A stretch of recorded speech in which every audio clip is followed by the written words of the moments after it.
Welcome to WikiPodcast. Hello. Today, we're diving deep into a truly captivating area within the study of religion, mysticism.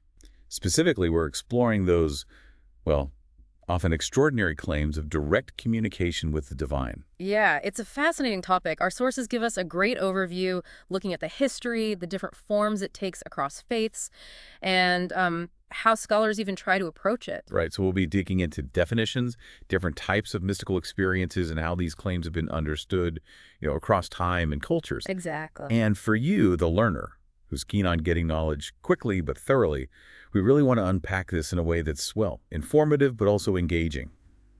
Hopefully find some surprising insights without drowning in jargon. Let's do it. Okay, let's get right to it then. The word mysticism itself, Oh, it has a rather concealed past, doesn't it? it really does. It comes from ancient Greek.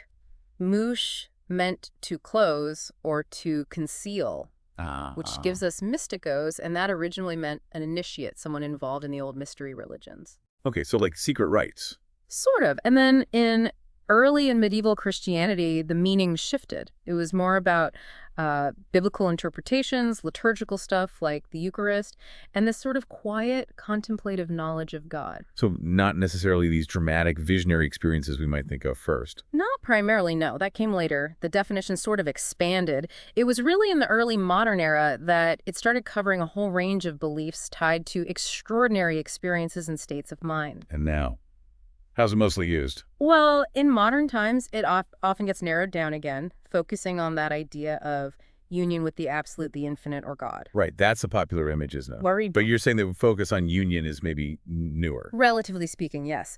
While union with God is a big theme, especially coming out of Neoplatonism, this ancient idea of oneness, kenosis, the way we often frame it now, is very much a 19th century interpretation.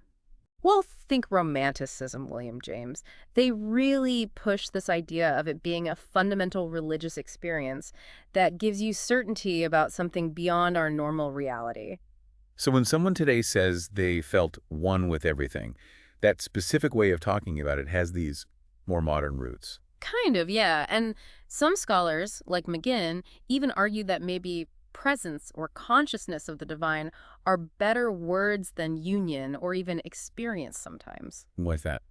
Because not every mystical account is about merging. Think about visions, for example.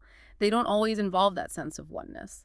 Plus, the whole union idea doesn't neatly fit some traditions. Like which ones? Well, Advaita Vedanta in Hinduism basically says the self is Brahman already, so there's no union needed. Or traditions focusing on nothingness, like you see with Pseudo-Dionysius, Meister Eckhart, even some Kabbalah and Buddhism.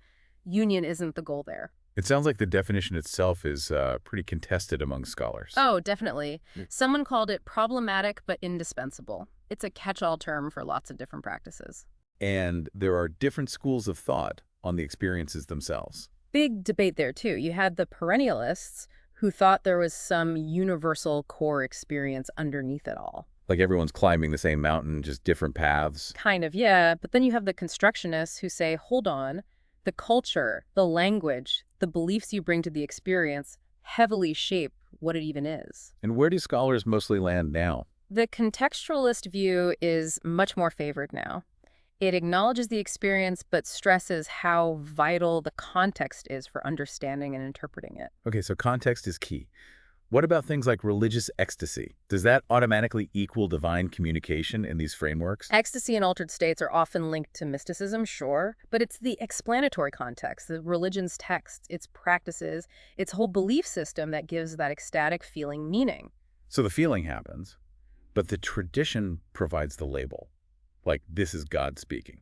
Exactly. It provides the language, the framework to interpret what might otherwise be just a powerful, maybe confusing personal event.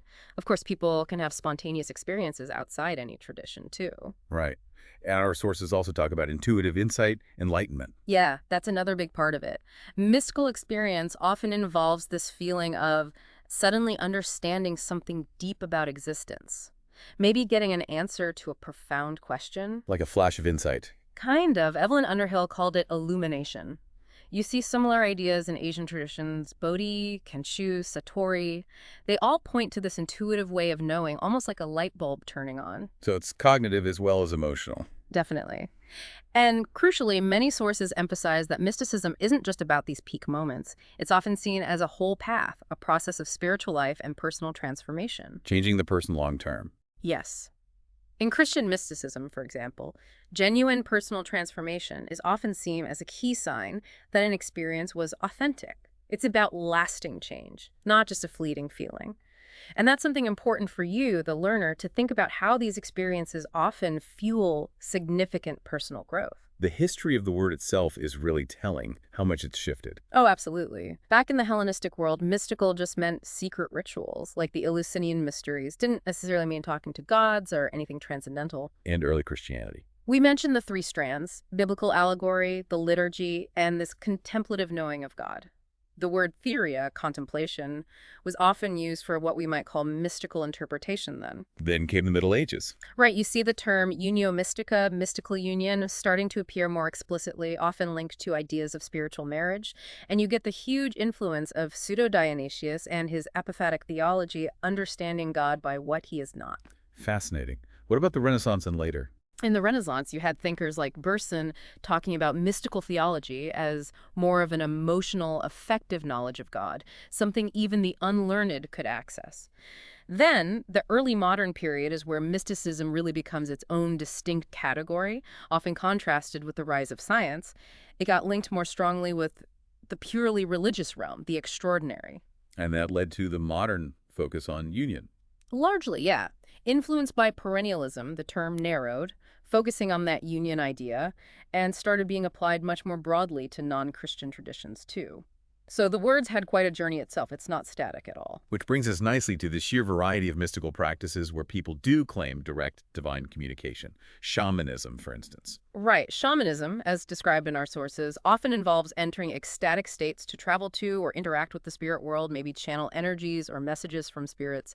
It's framed as a very direct kind of access. And within Christianity, we hear about saints having visions. Definitely. In Eastern Orthodoxy, you have practices like theoria and hesychia, aiming for theosis, a kind of participation in the divine life, sometimes involving experiencing uncreated light.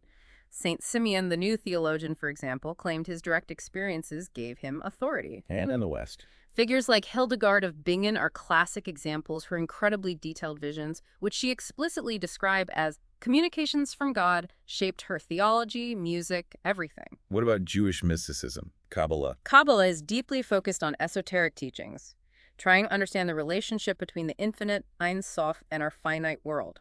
This often involves deep interpretation of the Torah and understanding the Sephirot, the divine emanations. Direct experience is part of it, but often deeply tied to textual study. And Islamic mysticism, Sufism. Sufism is all about seeking direct experience of God, hakika, reality, and marifat, gnosis or inner knowledge.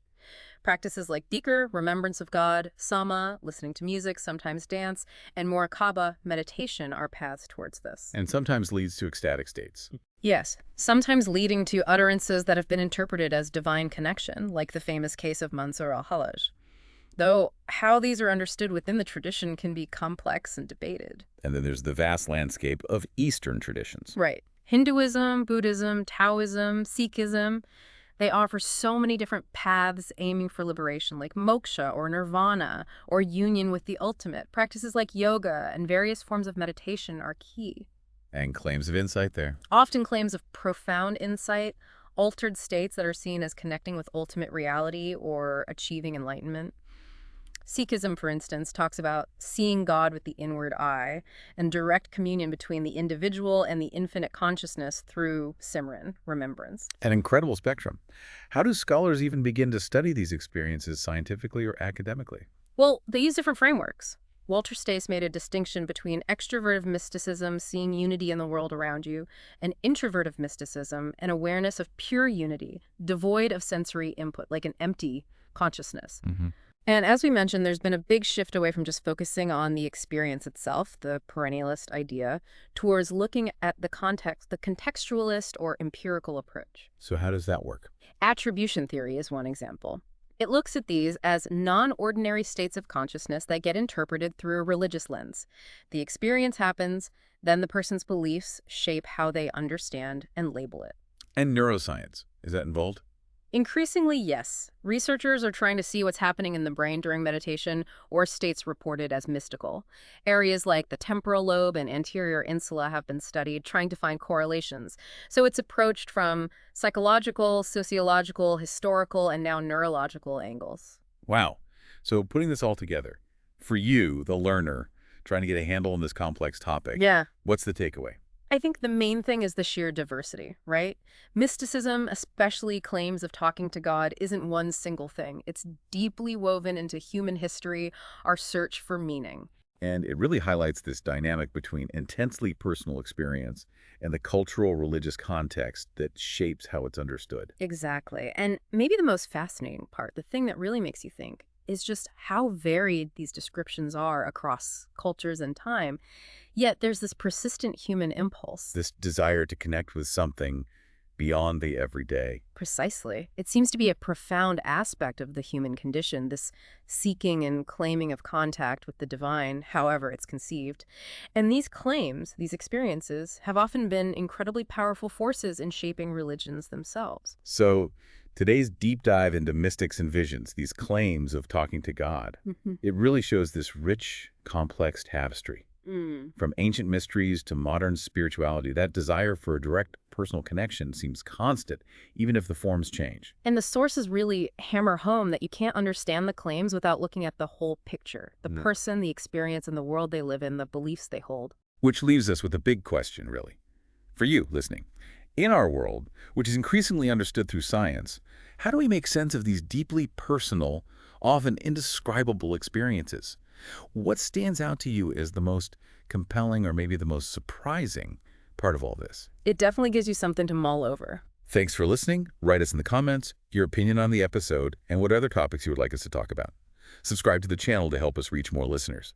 Thank you and have an amazing day.